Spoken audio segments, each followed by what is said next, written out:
Hello मेरे बच्चों, कैसे हैं आप। मैं डॉक्टर सुशील आपका फिजिक्स में हेल्प चैनल में तहे दिल से स्वागत करता हूं। आजकल हम कर रहे हैं क्लास 12th की केमिस्ट्री को, जिसके अंदर कर रहे हैं हम इसका चैप्टर नंबर 2, जो कि हमारा है विलियन यानी कि सॉल्यूशन। और पिछली क्लास में हमने इस चैप्टर को शुरू किया था और वहां पर आपको विलियनों की सांद्रता के बारे में बताया था। और वहां पर विलियनों की सांद्रता को हमने कहा था अलग अलग प्रकार से हम क्या कर सकते हैं, प्रदर्शित कर सकते हैं। विलियन की सांद्रता का अर्थ हमने बताया था कि किसी विलियन में विलेय पदार्थ की कितनी मात्रा घुली हुई है, कुल विलयन में कितना विलेय है और कितना विलायक है। यदि इस बात को हम आंकड़ों के रूप में प्रदर्शित करें तो इस प्रकार की सांद्रता को, कंसंट्रेशन को हम क्या कहते हैं, मात्रात्मक सांद्रता यानी कि क्वांटिटेटिव हम कह सकते हैं, कंसंट्रेशन कहते हैं। और वहां पर हमने मात्रात्मक सांद्रता के दो प्रकार आपको बताए थे, पहला द्रव्यमान प्रतिशत और दूसरा था आयतन प्रतिशत। आज हम वहीं से टॉपिक को आगे कंटिन्यू कर रहे हैं। और आज का हमारा जो टॉपिक है वो सांद्रता को ज्ञात करने का तीसरा तरीका है, जिसे हम कहते हैं द्रव्यमान आयतन प्रतिशत, जिसे हम W/V से भी रिप्रेजेंट करते हैं। जहां W यानी कि वेट, आप जानते हैं केमिस्ट्री में द्रव्यमान और भार को एक समान ही लिया जाता है, तो द्रव्यमान की जगह हमने लिख लिया W और आयतन की जगह हो गया V। तो यदि W/V की रिप्रेजेंट किया जाए सांद्रता को, तो वो हमारी कहलाती है द्रव्यमान आयतन सांद्रता। और इसकी परिभाषा कैसे लिख सकते हैं? हम परिभाषा लिख सकते हैं जब विलेय की मात्रा को या अवयव की मात्रा को द्रव्यमान में तथा विलयन की मात्रा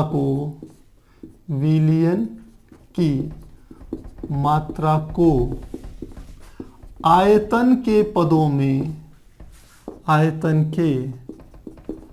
पदों में व्यक्त किया जाए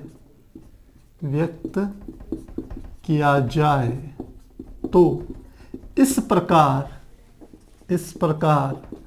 ज्ञात सांद्रता को द्रव्यमान आयतन सांद्रता, द्रव्यमान आयतन प्रतिशत सांद्रता कहते हैं। तो मुझे लगता है ये बात समझ में आ गई होगी। तो किसी अवयव का द्रव्यमान आयतन प्रतिशत क्या होगा? तो लिखते हैं अवयव का द्रव्यमान आयतन प्रतिशत बराबर हमारा होता है अवयव का द्रव्यमान।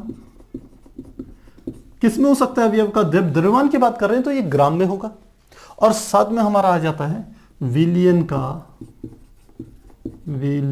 का आयतन। अब क्योंकि प्रतिशत ज्ञात कर रहे हैं तो मल्टीप्लाई क्या आ जाएगा, 100। तो ये हमारा होता है अवयव का द्रव्यमान आयतन प्रतिशत।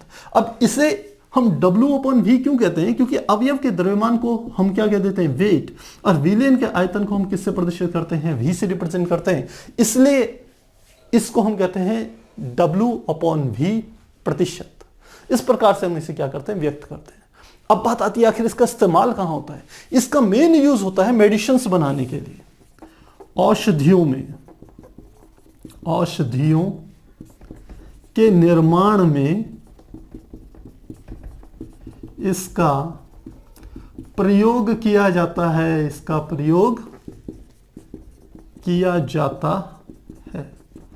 तो मुझे लगता है आपको सांद्रता का, मात्रात्मक सांद्रता ज्ञात करने का एक यह तरीका भी आपको समझ में आ गया होगा। अब हम अगला देखते हैं, जिसे कि हम कहते हैं ppm। अगला हमारा क्या है, चौथा कहते हैं, जिसे फोर्थ पार्ट है, फोर्थ है हमारा ppm, जिसे हम कहते हैं पार्ट्स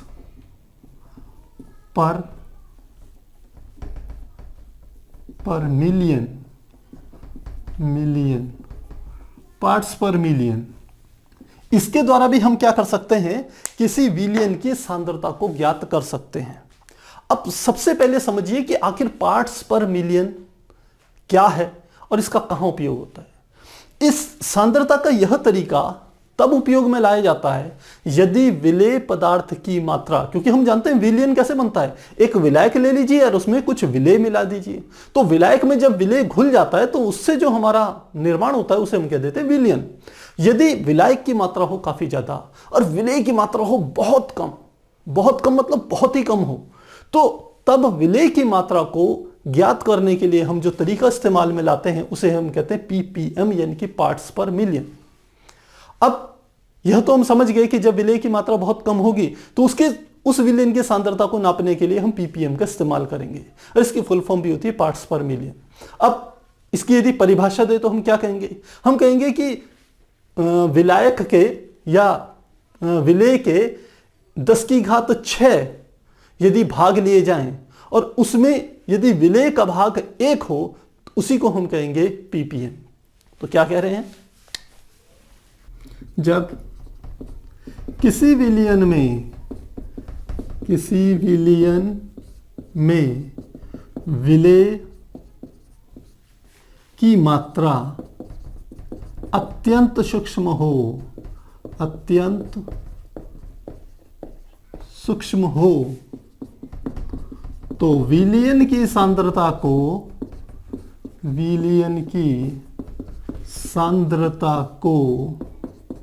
पीपीएम में व्यक्त किया जाता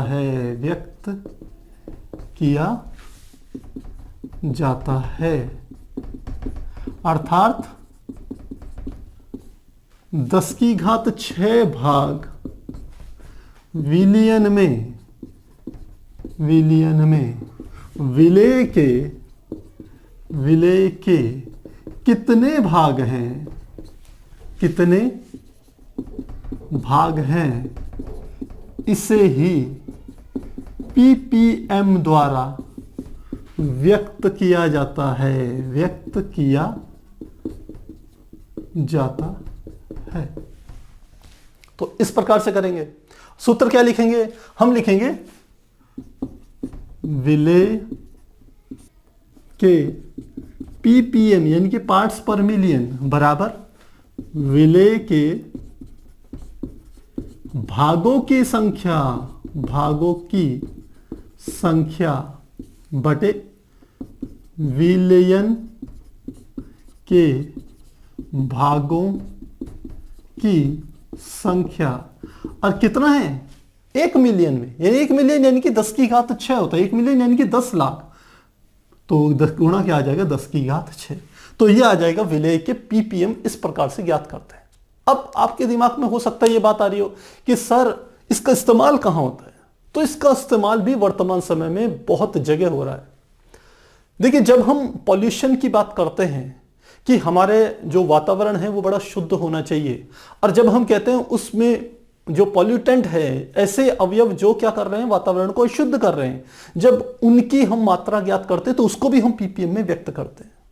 इसके अलावा आप आजकल सुन रहे होंगे कि वाटर प्यूरिफायर यानी कि शुद्ध जल प्राप्त करने के लिए हम घरों पर प्यूरिफायर यूज करते हैं, और इसमें एक आजकल बहुत चलन में जो प्यूरिफायर आ रहा है उसको कहते हैं आरओ, वाटर प्यूरिफायर।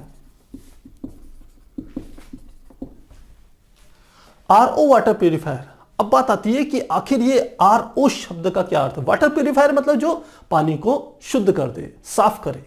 आरओ का अर्थ क्या होता है, आरओ का अर्थ होता है रिजर्व ऑस्मोसिस। रिजर्व ऑस्मोसिस का क्या अर्थ है, यह वाटर प्यूरिफिकेशन का यानी कि पानी को शुद्ध करने का वह तरीका है जिसमें कि जल के भीतर से क्या करा जाता है, मोटी मोटी जो अशुद्धियां होती हैं यानी कि जो बड़े बड़े पार्टिकल्स होते हैं, चाहे वो धूल के कण हो चाहे अन्य चीजें, उन्हें तो बाहर निकाला ही जाता है। वो प्यूरिफायर तो पहले वाला भी करता था, जो आरओ नहीं कहते थे जिसको, लेकिन इसको आरओ इसलिए कहते हैं क्योंकि यह जल के भीतर जो मिनरल्स होते हैं यानी कि जो हम कह सकते हैं हमारे मिनरल्स आप समझ सकते हो, जैसे सोडियम हो गया, मैग्नीशियम हो गया, और इसके अलावा कैल्शियम हो गया। जो जल में विभिन्न जो हमारे मिनरल्स घुले हुए रहते हैं, जो हमारे शरीर के लिए लाभदायक होते हैं, उनको भी यह क्या करता है, कंट्रोल करता है। अब आप कह रहे होंगे कि सर जब वो हमारे शरीर के लिए लाभदायक है तो ये आखिर आरओ की क्या आवश्यकता पड़ी? आवश्यकता इसलिए पड़ी क्योंकि यह माना जाता है कि जो हमारे पास जो मिनरल्स होते हैं वाटर में, उनका एक निश्चित रेंज हमारे शरीर के लिए लाभदायक है, और यदि उन मिनरल्स की रेंज एक नियत सीमा से ज्यादा हो जाए तो वही हमारे लिए क्या हो जाती है, नुकसानदायक भी हो जाती है। तो जब हम बात करते हैं कि पानी में मिनरल्स कितने हैं, तो उन मिनरल्स को ज्ञात करने के लिए हम क्या करते हैं, एक उसका इस्तेमाल किया जाता है। एक आप देखे होंगे कभी घरों पर, किसी के घर पे या आपके घरों पर जो आरओ लगा हुआ होगा, तो वहां पर आप ध्यान दीजिएगा, आरओ लगाने वाला आता है, इतना सा मीटर लेके आता है, उस मीटर को पानी में डालता है और उसका जो डिस्प्ले होता है, उस डिस्प्ले पे कुछ नंबर आ जाते हैं। तो वो आखिर क्या होता है? वह होता है, उसको हम कहते हैं टीडीएस कैलकुलेटर। क्या कहा मैंने? आरओ के लिए, मिनरल्स को नापने के लिए, मिनरल को नापने के लिए टीडीएस मीटर भी कह सकते हैं, टीडीएस मीटर। अब ये टीडीएस का क्या अर्थ हुआ? टीडीएस की फुल फॉर्म होती है, टी मतलब टोटल, डी मतलब डिसॉल्व, और एस मतलब सॉलिड्स। तो क्या हो गया? टीडीएस की फुल फॉर्म हो गई टोटल डिसॉल्व सॉलिड्स, यानी कि उसके अंदर कितने सॉलिड्स, कितने मिनरल्स घुले हुए हैं। अब उन मिनरल्स को ज्ञात करने का जो तरीका होता है, जो टीडीएस उस मीटर के भीतर आता है नंबर, वह नंबर हमें यही बताता है, पीपीएम ही बताता है कि यदि हम जल के 10⁶ यानी कि 1 मिलियन भाग लें, तो उन 1 मिलियन भागों में जो टोटल डिसॉल्व सॉलिड हैं, जो कि सोडियम हो सकता है, कैल्शियम हो सकता है, मैग्नीज हो सकता है, और अन्य प्रकार के भी हो सकते हैं मिनरल्स, उनकी कितने कण उपस्थित हैं, कितने भाग उपस्थित हैं, उसी को क्या प्रदर्शित करता है? टीडीएस मीटर प्रदर्शित करता है। अब यहां पर हम कहें कि यदि आपका जो टीडीएस का कैलकुलेटर है, यदि वो 0 से हम कहें लगभग 250 से 500 की रेंज में है, तो हम कहते हैं शरीर के लिए लाभदायक है। यानी कि क्या कहा मैंने? 250 से 500 यदि टीडीएस है, टीडीएस मतलब पार्ट्स पर मिलियन, तो शरीर के लिए क्या है? लाभदायक। लेकिन यदि इसी की जो मात्रा है, यदि वो हो जाए 1000 से 2000 के बीच में, ये टीडीएस यदि हो जाए, टीडीएस, तो ये हमारे शरीर के लिए क्या हो जाता है? नुकसानदायक हो जाता है। तो जिन स्थानों का जो पानी होता है वो काफी कठोर माना जाता है, कठोर का अर्थ है कि जिसमें टीडीएस का मान काफी ज्यादा हो, तो वो हमारे शरीर के लिए कहीं ना कहीं थोड़ा बहुत नुकसानदायक होता है। तो उस चीज को कंट्रोल करने के लिए हम आरओ वाटर प्यूरिफायर लगाते हैं। और अब मुझे लग रहा है आपको समझ में आ गई होगी कि ये पार्ट्स पर मिलियन का क्या अर्थ है। पार्ट्स पर मिलियन यदि हम टीडीएस वाटर प्यूरिफायर के संबंध में कहें, तो जल के 10⁶ भाग में यदि मिनरल्स के जो भाग हैं, यानी कि जो हमारे मिनरल्स है उसमें सोडियम, कैल्शियम, जो भी मिनरल्स हैं जल में, यदि उनका भाग 250 से 500 के बीच में, उनका पीपीएम 250 से 500 के बीच में है, तो वो हमारे लिए लाभदायक है। और यदि वो बढ़कर के 1000 से 2000 के बीच में चले जाता है, तो वो हमारे लिए नुकसानदायक होता है। ठीक इसी प्रकार से मैंने आपको पहले बताया था कि आप जानते हैं जल में जब फ्लोराइड यदि घोलते हैं, और वो हमारे दांतों के लिए फायदेमंद तब तक होता है जब तक उसका मान 1 पीपीएम हो, सॉरी 10 पीपीएम हो, 0 से लेकर 10 पीपीएम के बीच में हो। और जब उसका मान 15 पीपीएम से ज्यादा हो जाता है फ्लोराइड का मान, तो वही हमारे शरीर के लिए क्या होता है? नुकसानदायक होना शुरू हो जाता है। तो ये क्या है? पार्ट्स पर मिलियन का हमारे जनरल लाइफ में यूज है। अब हम अगला चलते हैं, जो हमारा अगला टॉपिक है, जिसे कि हम कहते हैं, जो 5वां भाग है, जिसे कहते हैं मोल अंश। मोल अंश, इसे मोल फ्रिक्शन भी कहते हैं, और मोल प्रभाज भी कहते हैं। मोल अंश, मोल फ्रिक्शन, मोल प्रभाज, ये सब चीजें क्या है? एक ही चीज है। और इसका अर्थ क्या है मोल? तो किसी भी विलयन में आप जानते हैं एक विलेय होता है, एक विलायक होता है, तो आप किसी का भी क्या ज्ञात कर सकते हैं? मोल अंश ज्ञात कर सकते हैं। तो किसी भी अवयव का जो मोल अंश होगा वो उस अवयव के मोलों की संख्या में यदि भाग दे दिया जाए विलयन में उपस्थित कुल मोलों की संख्या से, तो वह हमारे पास क्या निकल जाता है, मोल अंश हमें प्राप्त हो जाता है। तो क्या लिखते हैं इसकी परिभाषा कि किसी विलयन में किसी अवयव का मोल क्या होगा, मोल अंश उस अवयव के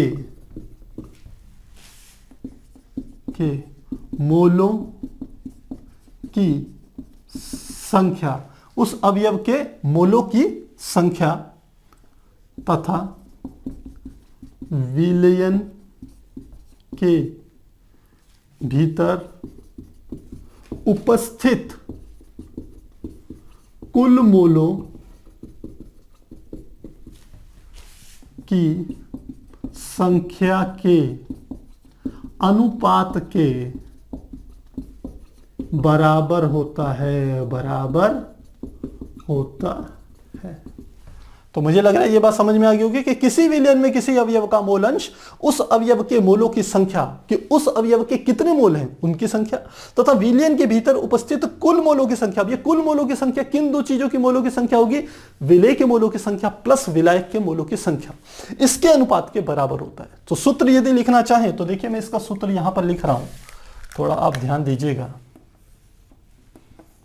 यहां पे लिखेंगे अवयव का मोल अंश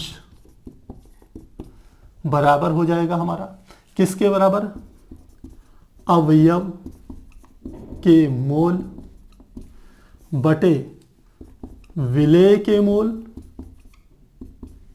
मोल प्लस विलायक के मोल।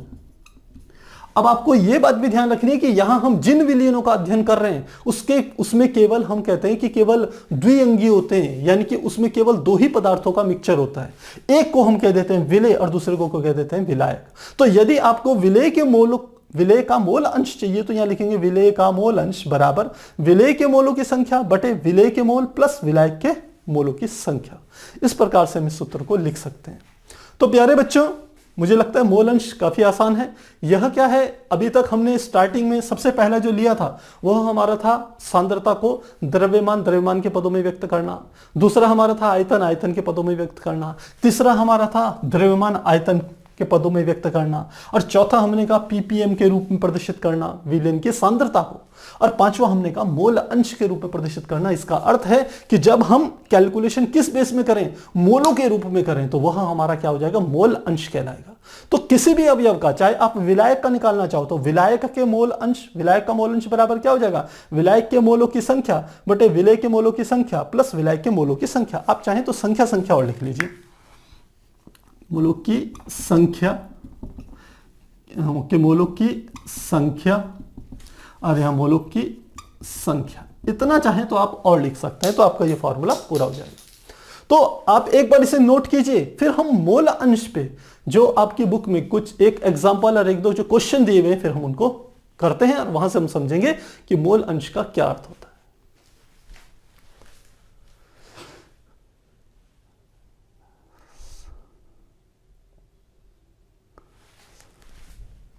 तो प्यारे बच्चों, अभी हमने समझा मोल अंश क्या होता है। अब इसको थोड़ा और डिटेल में हम चाहें तो समझ सकते हैं। हमने कहा मान लेते हैं मेरे पास कोई एक विलयन है, मैंने क्या लिया, विलयन ले रहा हूं, ये ले लिया विलयन, और विलयन में मैंने दो पदार्थ ले लिए, एक पदार्थ ले लिया N, एक पदार्थ ले लिया A और दूसरा पदार्थ क्या ले लिया B। इन दोनों को जब मिलाया तो किसका निर्माण हो गया, विलयन का निर्माण हो गया। तो अब हम कहें कि इसके A तथा B, यदि कोई एक हम मान लेते हैं विलायक है, एक विलेय है, मान लेते हैं A क्या है, विलायक, और B क्या है, विलेय। तो हमने कहा विलायक और विलेय को मिलाकर के विलयन का निर्माण हो गया है। अब हम कहें कि मान लेते हैं जो विलायक में मोलों की संख्या है, विलायक के मोलों की संख्या है, उसको हम प्रदर्शित कर रहे हैं Na से, और जो विलेय के मोलों की संख्या है उसको हम प्रदर्शित कर रहे हैं बी से। तो अब कहें इस स्थिति में कि आपका मोल अंश क्या होगा या मोल प्रभाज क्या होगा या मोल फ्रिक्शन क्या होगा, तो कोई किसी भी एक का मान लेते हैं, हम निकालना चाह रहे हैं तो मान लेते हैं हम Na का, विलायक का, या मान लें विलेय का मोल प्रभाज निकाल रहे हैं तो लिखते हैं विलेय का मोल अंश बराबर। अब विलेय के मोल अंश को, दरअसल जो मोल अंश होता है उसको हम प्रदर्शित करते हैं संकेतांक, जिसे हम कहते हैं काई। हमने क्या कहा, जो मोल अंश होता है इसको एक संकेतांक जो कि x जैसे दिखने वाला है उससे प्रदर्शित करते हैं, जिसे हम कहते हैं काई, CHI, और उच्चारण इसका होता है काई। इससे प्रदर्शित करते हैं। तो यदि विलेय का मोल अंश निकाल रहे हैं तो मोल अंश के लिए हमने x संकेतांक का उपयोग कर लिया। किसका निकाल रहे हैं, विलेय का, और विलेय को किससे प्रदर्शित कर रहे हैं, b से। तो क्या लिख लेंगे, xb इज इक्वल टू, सूत्र क्या बताया था मैंने, सबसे पहले अवयव के मोलों की संख्या। तो अवयव के मोल कितने हैं, अवयव यानी कि विलेय के, तो b के मोलों की संख्या बटे विलायक प्लस विलेय के मोलों की संख्या, यानी कि क्या लिख लेंगे, विलायक A के मोलों की संख्या, A के मोलों की संख्या प्लस B के मोलों की संख्या, ऐसे लिख सकते हैं। और अच्छे से लिखे तो क्या लिख लेंगे, XB इज इक्वल टू, या काई B is equal to, B के मोलों की संख्या कितनी है, NB, तो लिख लेंगे NB बटे A के मोलों की संख्या कितनी है, यानी कि A के मोलों की संख्या यह है Na, और ऐसे B के मोलों की संख्या क्या है, NB। तो यह हमारा क्या निकल जाएगा, यानी कि B का मोल अंश बराबर हो गया NB, B के मोलों की संख्या बटे A के मोलों की संख्या प्लस B के मोलों की संख्या। ठीक इसी प्रकार से XB की जगह यदि XA यानी कि A का भी यदि मोल प्रभाज या मोल अंश निकालते तो वो बराबर क्या हो जाता है, Na बटे Na प्लस NB के बराबर होता। तो इन सूत्रों की सहायता से हम किसी विलयन में उपस्थित विलेय अथवा विलायक का मोल प्रभाज या मोल अंश को हम ज्ञात कर सकते हैं। इसे हम काई कहते हैं, हमने कहा, और इसका उच्चारण काई होता है, और यह किसको प्रदर्शित करता है, मोल अंश को प्रदर्शित करता है। अब हम एनसीईआरटी के बेस्ड में एक एग्जांपल जो एनसीईआरटी में दिया हुआ है पहले उससे करते हैं। तो यह हमारा है, यह एनसीईआरटी का एग्जांपल है 2.1। तो ये है हमारा उदाहरण 2.1। क्या कह रहा है, एथिलीन ग्लाइकोल यानी कि C2H6O2 के मोल अंश की गणना कीजिए यदि विलयन में C2H6O2 का 20% द्रव्यमान उपस्थित हो। तो हमें क्या दे दिया, हमें ज्ञात करना है C2H6O2, जिसको हम ग्लाइकोल कह रहे हैं, ग्लाइकोल। इसका क्या करना है, मोल अंश बताना है, यानी कि इसका हमें ज्ञात करना है, काई का मान ज्ञात करना है, इसको ज्ञात करना है। यदि विलयन में C2H6O2 का 20% द्रव्यमान उपस्थित हो, यानी कि C2H6O2 का 20% है, और इसको किसमें घोला हो गया होगा, जल में ही घोला गया होगा, यानी कि जल का लिख लेते हैं, शेष किसका बचेगा, जल का कितने प्रतिशत होगा, 100 में से 20% इसका है, तो 80% क्या होगा, जल का भाग होगा। तो अब हमें क्या ज्ञात करना है, हमें C2H6O2 का यानी कि ग्लाइकोल का मोल अंश ज्ञात करना है। कैसे ज्ञात करेंगे, सूत्र आप जानते हो, यदि ग्लाइकोल का निकालना है तो मैं लिखूंगा काई C2H6O2 बराबर, सबसे पहले मोलों की संख्या निकाल लेंगे, यानी कि इसको मैं ग्लाइकोल लिख रहा हूं, ग्लाइकोल के मोलों की संख्या, मोलों की संख्या बटे क्या आ जाएगा, ग्लाइकोल के मोलों की संख्या, ग्लाइकोल के मोलों की संख्या, और दूसरी क्या चीज है इसमें, जल है, तो जल के मोलों की संख्या, जल के मोलों की संख्या, ऐसे लिख सकते हैं इसको। तो सबसे पहले ग्लाइकोल के मोलों की संख्या आपको ज्ञात करनी है। तो मोलों की संख्या ज्ञात करने का एक सीधा तरीका यह है कि आप द्रव्यमान में उसके आणविक द्रव्यमान का भाग दे दें। क्या कहा मैंने कि किसी तत्व के मोलों की संख्या बराबर द्रव्यमान बटे आणविक भार। इस सूत्र का आपको क्या करना है, उपयोग करना है। अब हम अपने मूल प्रश्न में चलते हैं। इसने कहा कि C2H6O2 का 20% है, तो इसने मात्रा नहीं दी, तो मान लेते हैं, माना विलयन की मात्रा बराबर ले ली मैंने 100 ग्राम। विलयन कितना ले लिया मैंने, 100 ग्राम विलयन ले लिया। अब 100 ग्राम विलयन में 20% यानी कि ग्लाइकोल का 20% है, यानी कि 20 ग्राम किसका, ग्लाइकोल का, और 80% जल है, यानी कि 80 ग्राम किसका है, जल का। तो लिखेंगे ग्लाइकोल की मात्रा बराबर 20 ग्राम और जल की मात्रा 100 का 80% यानी कि 80 ग्राम। तो अब ग्लाइकोल की मात्रा तो हमें पता चल गई, यानी कि ग्लाइकोल का द्रव्यमान पता चल गया। अब ग्लाइकोल के मोलों की संख्या ज्ञात करनी है, तो इसका मतलब ग्लाइकोल का आणविक भार,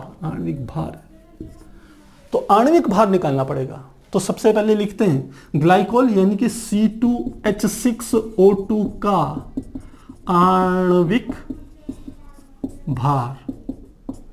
आणविक भार कैसे ज्ञात करते हैं, तो ये कार्बन के कितने हैं, 2। तो ध्यान रखिए, जो कार्बन का होता है, इसको थोड़ा ऐसे करके लिख रहे हैं, जो कार्बन का परमाणु भार होता है वह होता है हमारा 12, हाइड्रोजन का परमाणु भार होता है 1, और ऑक्सीजन का परमाणु भार कितना होता है 16। ये आपको पता होनी चाहिए।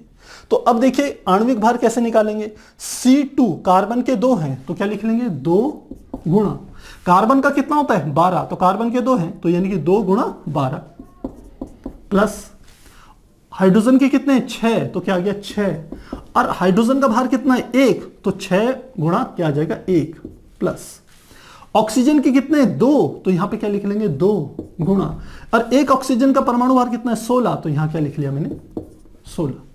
तो अब इन तीनों का हम यदि कैलकुलेट करेंगे तो क्या आ जाएगा, 12 दूनी 24 प्लस 6 कम 6 और 16 दूनी 32। तो टोटल कितना हो जाएगा हमारा, ये हमारा हो गया 30 और ये हमारा साथ में हो गया 12 दूनी 24, 16 दूनी 32 और 6, तो 24 और 6 30, और ये हमारे पास कितना आ गया 62 आ गया। तो इसका अर्थ है C2H6O2 का आणविक भार कितना हो गया 62। जल का भी ज्ञात कर लेते हैं, H2O का आणविक भार, देखिए तरीका बिल्कुल वही है। अब H2O का निकाल रहे तो हाइड्रोजन के कितने 2, तो क्या लिख लेंगे 2 गुणा हाइड्रोजन के एक परमाणु का भार कितना होता है 1, तो 2 गुणा 1 प्लस ऑक्सीजन का केवल 1 है और ऑक्सीजन के कितने 16, तो सीधे क्या लिख लेंगे 16। तो क्या हो गया 2 एकम 2 और 16 कितने हो गए 16 और 2 18। तो हमें पता चल गया C2H6O2 का आणविक भार 62 है, जबकि H2O का आणविक भार कितना है 18 है।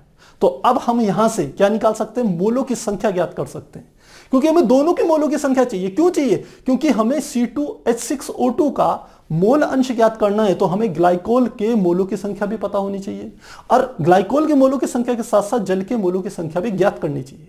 और दोनों की संख्या कहां से निकलेगी, इस वाले सूत्र से निकलेगी। ये जो हमारा फार्मूला है इससे निकल के आएगी। तो अब सबसे पहले निकालते हैं हम ग्लाइकोल के मोलों की संख्या, यानी कि C2H6O2 के मोलों की संख्या बराबर C2H6O2 का द्रव्यमान कितना है, द्रव्यमान देखिए ग्लाइकोल की मात्रा यानी कि द्रव्यमान कितना है 20 ग्राम, 20 ग्राम इस वाले सूत्र में मान रखना है। और आणविक भार, तो आणविक भार कितना निकला C2H6O2 का 62, तो क्या लिख लिया 62। जब इसे कैलकुलेट करते हैं तो हमारी वैल्यू निकल के आती है 0.322, यानी कि C2H6O2 के मोलों की संख्या 0.322 के बराबर होगी। ठीक इसी प्रकार से हम किसका ज्ञात कर सकते हैं, जल का। तो क्या लिख लेते हैं, यहां पर निकाल लेते हैं H2O के मोलों की संख्या बराबर क्या आ जाएगा, यहीं पे लिख लें H2O के मोलों की संख्या। फिर ये सूत्र में चले जाएं, द्रव्यमान बटे आणविक भार। तो अब H2O का यानी कि जल की मात्रा कितनी है द्रव्यमान के पदों में, 80 ग्राम। तो क्या लिख लेंगे, 80 बटे नीचे हमारा क्या आ जाएगा इस सूत्र के अनुसार, आणविक भार। तो आणविक भार जल का हमने निकाला है, H2O का आणविक भार ये कितना है, 18। तो 18 से भाग दे दिया। जब इसे निकालेंगे तो ये हमारा निकल के आता है 4.444। ये H2O के मोलों की संख्या पता चल गई। हमें किसका निकालना है, मोल प्रभाज या मोल अंश, ये निकालना है ग्लाइकोल का। तो अब लिखते हैं काई C2H6O2, इसी का मोल प्रभाज निकालना है ना। तो हमने लिख लिया बराबर किसका, सूत्र हमारा क्या आएगा, ग्लाइकोल के मोलों की संख्या। अब इस सूत्र का इस्तेमाल कर रहे हैं प्यारे बच्चों, सीधे फार्मूला रख लें। ग्लाइकोल के मोलों की संख्या कितनी निकाली है मैंने, C2H6O2, यही ग्लाइकोल है। ग्लाइकोल के मोलों की संख्या 0.322। तो 0.322 बटे नीचे क्या आ गया, ग्लाइकोल के मोलों की संख्या, वो तो वही है 0.322 प्लस नीचे साथ में क्या आ गया, जल के मोलों की संख्या। जल के मोलों की संख्या कितनी निकाली, 4.444। ये हमने निकाल दी। जब इसे सॉल्व कर ये बराबर आएगा 0.068। इसका अर्थ है कि विलयन में जो ग्लाइकोल का मोल अंश होगा, मोल प्रभाज होगा, वो 0.068 के बराबर होगा। ये तो ग्लाइकोल का निकल गया और यही मैं ज्ञात करना था। यदि आपको प्रश्न में जल का भी पूछता, तो जल का यदि पूछता तो बिल्कुल यही तरीका होता, आप इस वाले सूत्र का इस्तेमाल करते, काई H2O लिखते, फिर यहां लिखते जल के मोलों की संख्या बटे ग्लाइकोल के मोलों की संख्या प्लस जल के मोलों की संख्या निकाल लेते। फिर से यही फार्मूला यूज करते। या यदि आपको ग्लाइकोल का मोल प्रभाज मोल अंश पता चल गया है, तो जल का मोल प्रभाज मोल अंश ज्ञात करने के लिए एक में से इतना घटा दीजिए। तो लिख भी लेते हैं यहां, जल का मोल अंश यानी कि काई H2O बराबर क्या आ जाएगा, 1 माइनस 0.068 बराबर 0.932 के बराबर होगा। कितना होगा, 0.932 के बराबर होगा। तो ऐसे भी इसको ज्ञात कर सकते हैं। यहां पर आपको मुख्य रूप से दो फार्मूलों में ध्यान देना है। पहला तो ये जो कि हमारा बेसिक फार्मूला है, ये वाला, ये तो आपको याद रह जाएगा। लेकिन सबसे इंपॉर्टेंट बात, मोलों की संख्या को कैसे कैलकुलेट किया जाए, उसके लिए आपको यह फार्मूला पता होना चाहिए। तो आप एक बार इसे नोट कीजिए। यदि इसमें आपके कहीं पर कोई डाउट हो तो अब हम अगला जो प्रश्न करवाएंगे, पाठ्यनिहित जो प्रश्न होते हैं, वो वाला प्रश्न करवाते हैं, तो उसमें आपके वो डाउट्स भी क्लियर हो जाएंगे।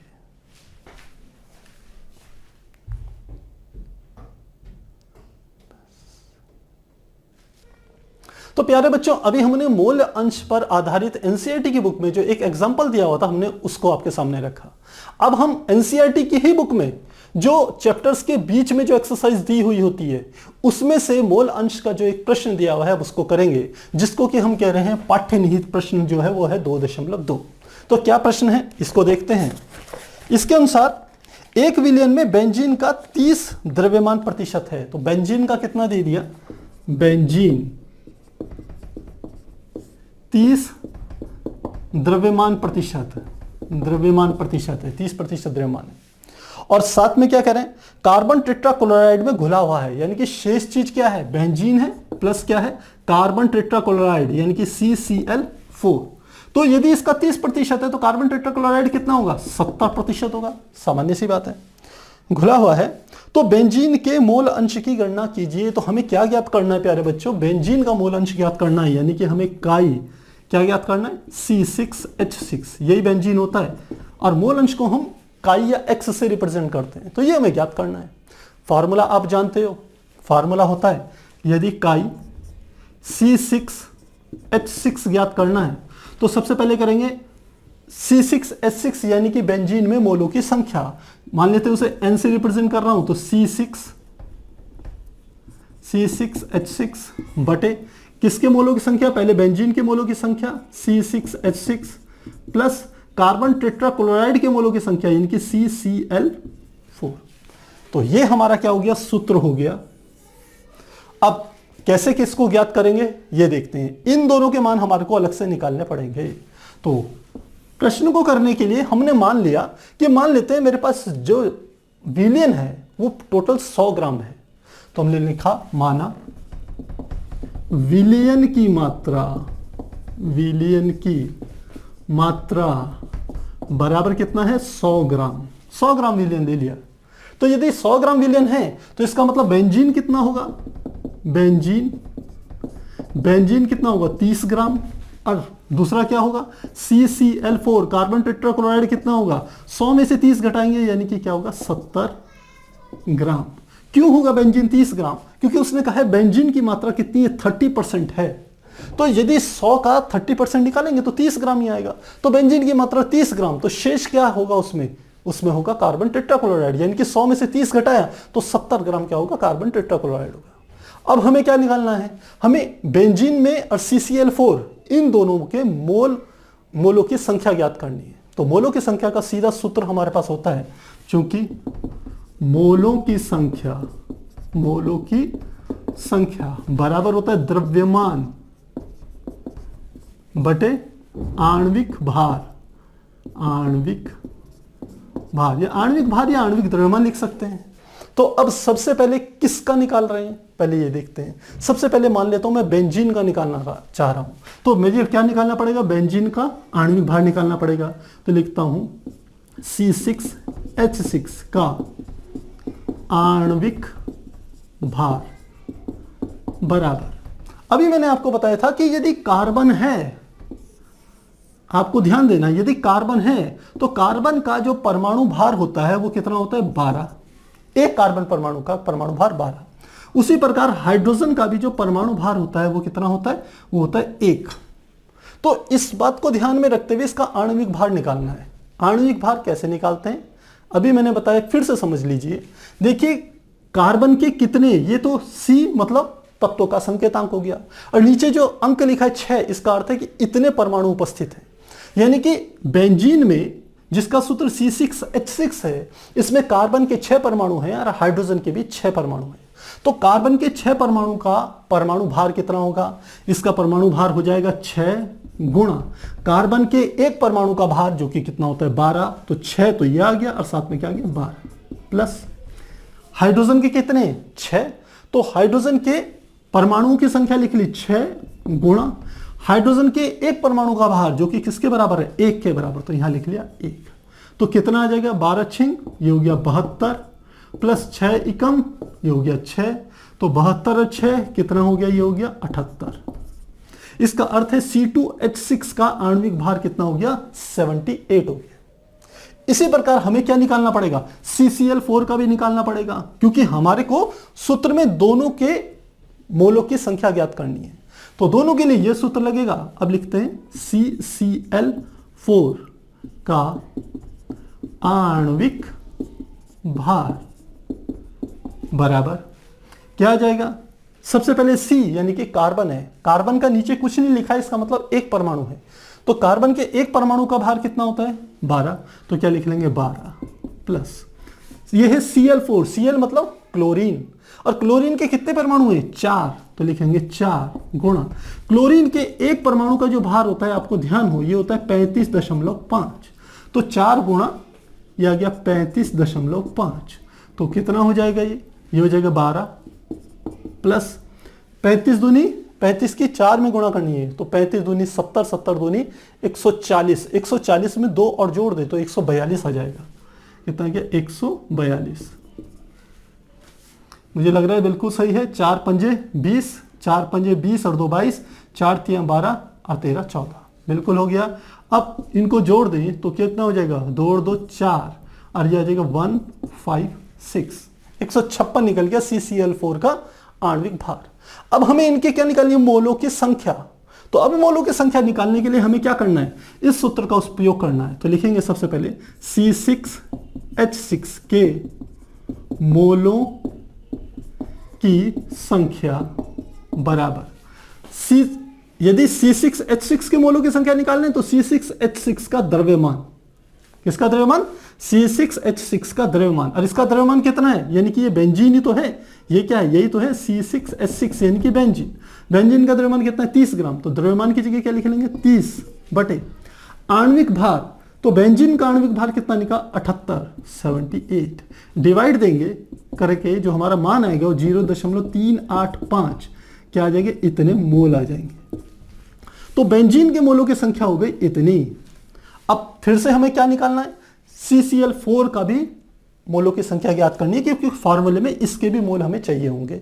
तो लिखेंगे CCl4 के मोलों की संख्या बराबर, जब इसके मोलों की संख्या चाहिए तो फार्मूला हमारा ये वाला है, फार्मूला हमारा हमने कहा कौन सा फार्मूला यूज कर रहे हैं, ये वाला फार्मूला, ध्यान दीजिएगा, ये फार्मूला यूज कर रहे हैं।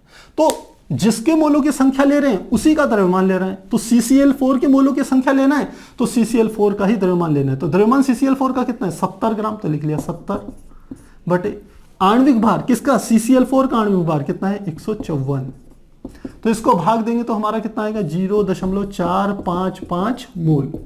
हमने कैलकुलेट करके रखा है, आप इसे कैलकुलेट करिएगा और चेक करिएगा ये सही है या नहीं है। यदि कैलकुलेशन में कोई डिफरेंस आता है तो बच्चों जो आपका सही निकले आप उसी को सही मानिए। हम ये आपको कोशिश कर रहे हैं, आपको प्रोसेस बता रहे हैं कि किस प्रकार से प्रश्नों को हल करेंगे। यहाँ कैलकुलेशन ज्यादा मायने हम नहीं रख रहे हैं। तो ये हमारे पास दोनों के मोलों की संख्या पता चल गई। अब हमें ये वाला फार्मूला यूज करना है सीधे। तो बेंजीन का मोल अंश निकालना है तो काई या XC6H6 बराबर NC6H6 यानी कि C6H6 के मोलों की संख्या। तो C6H6 के मोलों की संख्या कितनी निकली 0.385 बटे नीचे क्या गया N यानी कि मोलों की संख्या C6H6 वो तो इतनी है 0.385 प्लस इसमें किसके मोलों की संख्या को जोड़ना है CCl4। तो CCl4 के मोलों की संख्या कितनी निकली हमारी 0.455। तो जब इसको कैलकुलेट करेंगे तो हमारी जो वैल्यू निकल के आएगी वो आएगी 0.458 मोल के बराबर होगी। तो इसका अर्थ है कि C जो हमारे पास मोल अंश आया है, बल्कि इसको भी लिखने की जरूरत नहीं है, ये है बेंजीन का जो मोल अंश है वो हमारा कितना है 0.458 के बराबर आ जाता है। तो इस प्रकार से हम क्या करेंगे, इस प्रश्न को हल करेंगे। आपको बस ये ध्यान रखना है इस प्रश्न में कि मोल अंश का ये वाला सूत्र और साथ में मोलों की संख्या ज्ञात करने का क्या तरीका है ये आपको बच्चों पता होना चाहिए। यदि पता नहीं है तो फिर आपको परेशानी होगी। हालांकि मैंने यहां डिटेल में बताया है कि मोलों की संख्या कैसे ज्ञात करेंगे, फिर इसमें आ जाता है आणविक भार, फिर आणविक भार भी बता दिया है आपको कि आणविक भार कैसे ज्ञात किया जाता है। तो एक दो प्रैक्टिस और कीजिएगा एक दो बार इस प्रश्न को करने की, तो आप देखेंगे ये काफी आसान हो जाएंगे आपके लिए। तो आप नोट कीजिए, फिर हम आगे टॉपिक को कंटिन्यू करेंगे।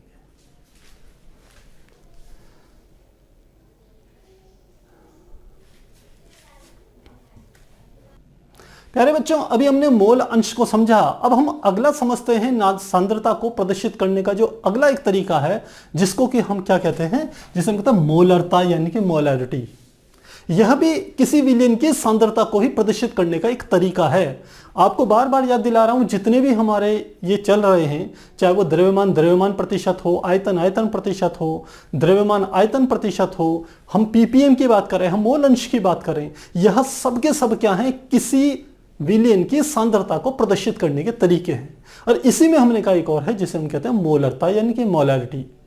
क्या होता है, हमने कहा यदि हम 1 लीटर विलयन लें और 1 लीटर विलयन में यह देखें कि विलेय पदार्थ के कितने मोल उसमें उपस्थित हैं, तो वही क्या कहलाएगी, उस विलयन की मोलरता कहलाएगी।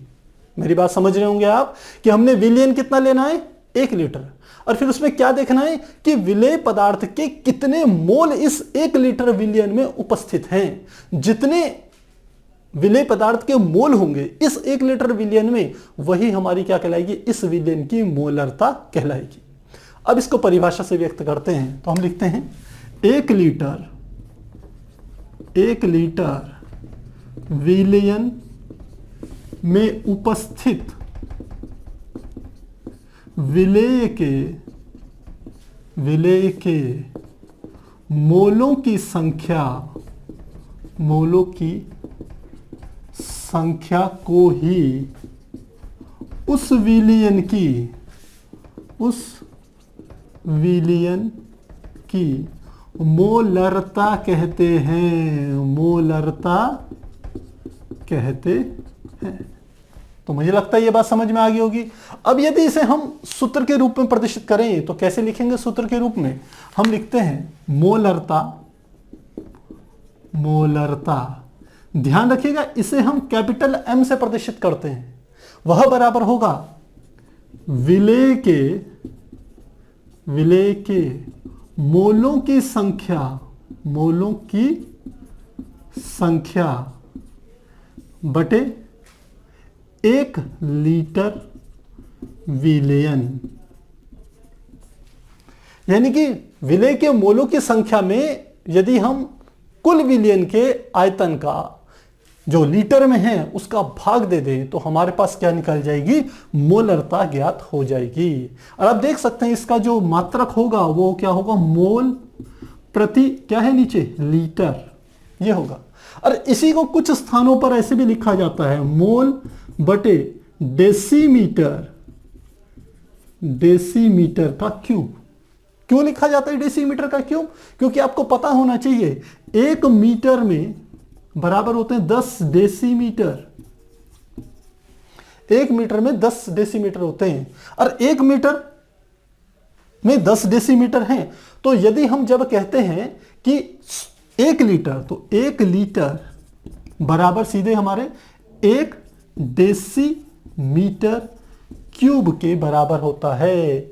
1 लीटर का अर्थ हो गया 1000 मिलीलीटर बराबर 1 डेसीमीटर क्यूब के बराबर होता है। तो इन चीजों को भी आप ध्यान रखना, क्योंकि बहुत से प्रश्नों में आपको थोड़ा सा घुमाने के लिए हो सकता है जो हमारी मोलरता है उसे मोल प्रति लीटर में दिखा करके मोल प्रति डेसीमीटर क्यूब में आपसे पूछ लें क्या होगा। तो आपको वहां पर घबराना नहीं है, सेम यही प्रोसेस होगा, बिल्कुल आंसर वही होगा, केवल मात्रक प्रति लीटर की जगह हम डेसीमीटर क्यूब लिख लेंगे या क्यूब डेसीमीटर लिख लेंगे। तो मुझे लग रहा है इतनी बात समझ में आ गई होगी। अब हम एक एग्जांपल के थ्रू हम इसको समझते हैं कि आखिर मोलरता होता क्या है। तो एग्जांपल ले रहे हैं, एनसीईआरटी की किताब का ही हम एग्जांपल लेंगे। हम ले रहे हैं, यह है हमारा उदाहरण 2.2, हमारा है उदाहरण 2.2। क्या कहते हैं? उस विलयन की मोलरता की गणना कीजिए जिसमें 5 ग्राम NaOH 450 ml विलयन में घुला है। तो क्या ज्ञात करना है?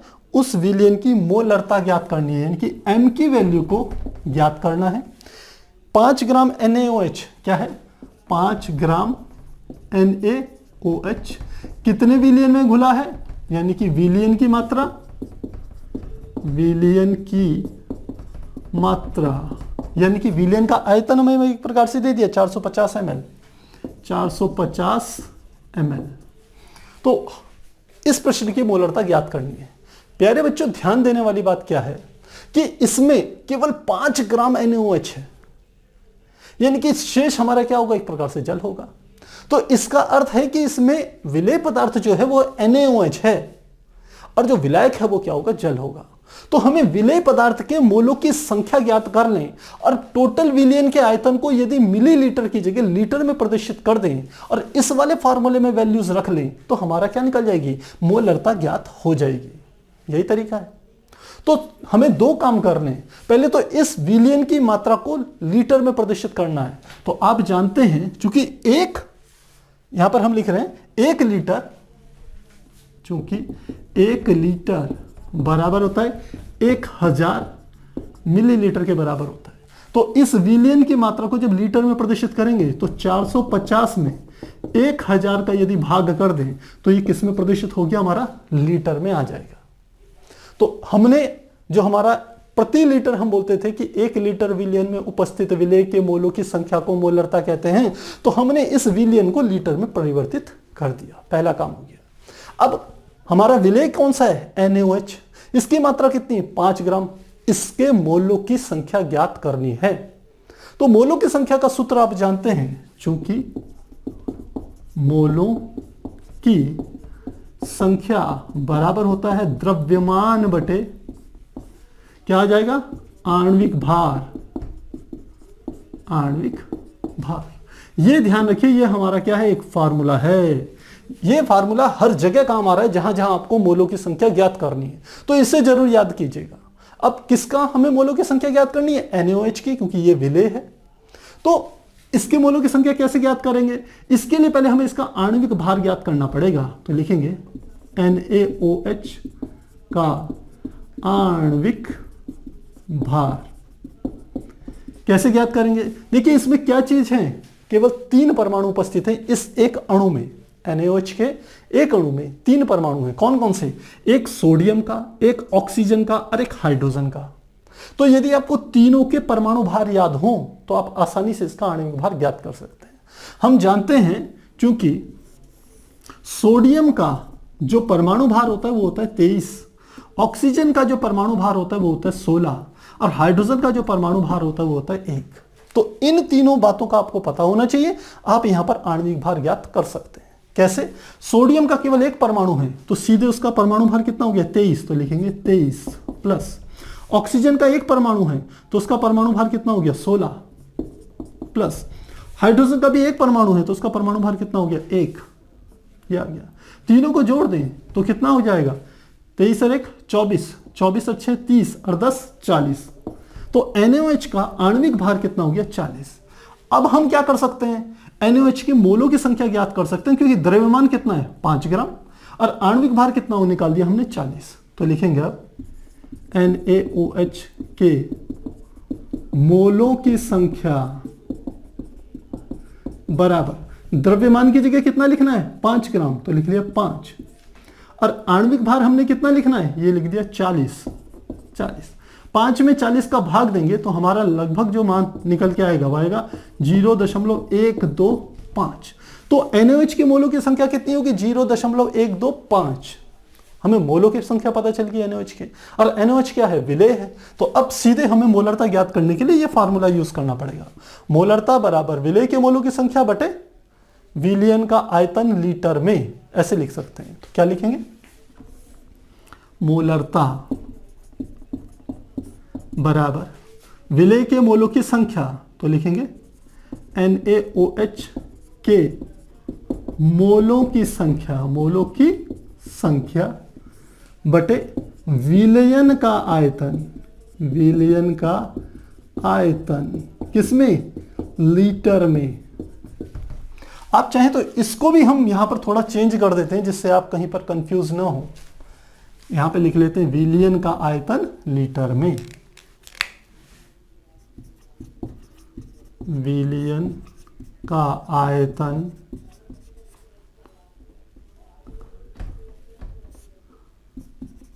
लीटर में, ऐसे लिख लेते हैं तो ज्यादा स्पष्ट हो जाएगा। तो अब इसमें वैल्यूज रखें। NaOH के मोलों की संख्या कितनी निकाली हमने 0.125 बटे विलयन का आयतन लीटर में कितना था, ये निकाला 450 बटे 1000। तो 450 बटे 1000 ऊपर चली जाएगा तो 0.125 गुणा 1000 बटे कितना आ गया 450। जब इसे कैलकुलेट करेंगे तो ये जो वैल्यू निकल के आएगी 0.278 आ जाएगी, और इतने हम क्या लिख लेंगे मोल पर लीटर। तो जो मोलरता निकल के आई है इस विलयन की जिसमें विलेय NaOH है उसकी मोलरता 0.278 मोल प्रति लीटर होगी, या इसको ऐसे भी लिख सकते हैं 0.278 m, या आप चाहें तो 0.278 मोल प्रति डेसीमीटर क्यूब, जो कि हमने यहां लिखा था डेसीमीटर क्यूब, ये वाला। इन तीनों में से कोई भी हम क्या लिख सकते हैं, मात्रक को यहां पर लिख सकते हैं। तो इस प्रकार से हम क्या करेंगे, इसकी मोलरता को ज्ञात कर सकते हैं। तो आप इसे एक बार नोट कीजिए, फिर हम एक्सरसाइज में एक और जो प्रश्न मोलरता के ऊपर दिया हुआ है हम उसे सॉल्व करेंगे।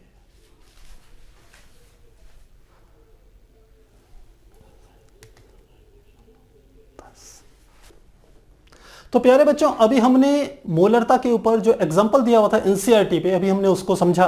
अब हम एनसीईआरटी में ही पाठ्य निहित जो प्रश्नावली है, चैप्टर के बीच में जो प्रश्नावली है, उसके में जो मोलरता से संबंधित जो प्रश्न है उसको हल करते हैं। और यहां हमारा जो प्रश्न है वो है 2.3। तो क्या है प्रश्न, इसके अनुसार निम्नलिखित प्रत्येक विलयन की मोलरता की गणना कीजिए। पहला है 30 ग्राम CONO3 का होल ट्वाइस 6H2O। तो क्या है 30 ग्राम, फर्स्ट में है 30 ग्राम CONO3 का होल ट्वाइस इंटू 6H2O। और ये कह रहे हैं ये है 4.3 लीटर विलियन में घुला हुआ हो। कितने में लिखा हो घुला हो? 4.3 लीटर विलियन में घुला हुआ हो। तो इसके क्या करनी है, मोलरता को हमारे को ज्ञात करना है। तो ध्यान रखिएगा, और इसको हमें इसकी मोलरता ज्ञात करनी है। फर्स्ट पार्ट है, एक और पार्ट है, फिर इसके बाद उसे हल करेंगे। सबसे पहले हम देखते हैं 30 ग्राम जो है CONO3 का होल ट्वाइस 6H2O, जिसको हम कहते हैं कोबाल्टस नाइट्रेट हेक्साहाइड्रेट। ध्यान रखना है इसको, आपको इसका नाम कोबाल्टस नाइट्रेट हेक्साहाइड्रेट। बीच में जो नाम आएंगे आप ध्यान रखना कि उनको क्या कहते हैं। तो ये 30 ग्राम हमारे पास CONO3 का होल ट्वाइस 6H2O है और वो 4.3 लीटर विलियन में घुला हुआ है। तो अब हमें क्या निकालनी है, इस विलियन की मोलरता ज्ञात करनी है। तो मोलरता ज्ञात करनी है तो सीधी सी बात है कि आप मोलरता का सूत्र जानते हैं। मोलरता बराबर होती है विलेय के मोलों की संख्या बटे क्या आ जाएगा, विलियन का आयतन लीटर में। ये हमारे पास होता है। तो हमें यदि इसके विलेय की संख्या ज्ञात करनी है, इसके मोलों की संख्या ज्ञात करनी है, CONO3 का होल ट्वाइस, इसके यदि मोलों की संख्या ज्ञात करनी है तो हमारे को क्या ज्ञात करना पड़ेगा? सबसे पहले इसका अणुभार ज्ञात करना पड़ेगा, क्योंकि मोलों की संख्या बराबर होता है द्रव्यमान बटे क्या होता है, आणविक भार। क्या होता है, आणविक भार। तो आणविक भार पहले निकालेंगे। तो किसका, CONO3 का होल ट्वाइस इंटू 6H2O का आणविक भार। अब इसका आणविक भार निकालने के लिए आपको पता होना चाहिए कि इनमें से प्रत्येक का जो परमाणु भार होता है कितना होता है। CO सबसे पहले है कोबाल्ट। कोबाल्ट का आणविक भार होता है 58.7, जो परमाणु भार होता है कोबाल्ट का। दूसरा होता है नाइट्रोजन। नाइट्रोजन का होता है हमारा 14। ऑक्सीजन, ऑक्सीजन का होता है हमारा 16। फिर H, हाइड्रोजन का आप जानते हैं 1 होता है। फिर ऑक्सीजन, उसका तो 16 होता है। तो इन सब के आपको पता होने चाहिए। तो आणविक भार कैसे निकालेंगे? सबसे पहले क्योंकि कोबाल्ट का केवल एक परमाणु है, इसलिए सीधे इसका भार लिख लेंगे 58.7। ये आ गया।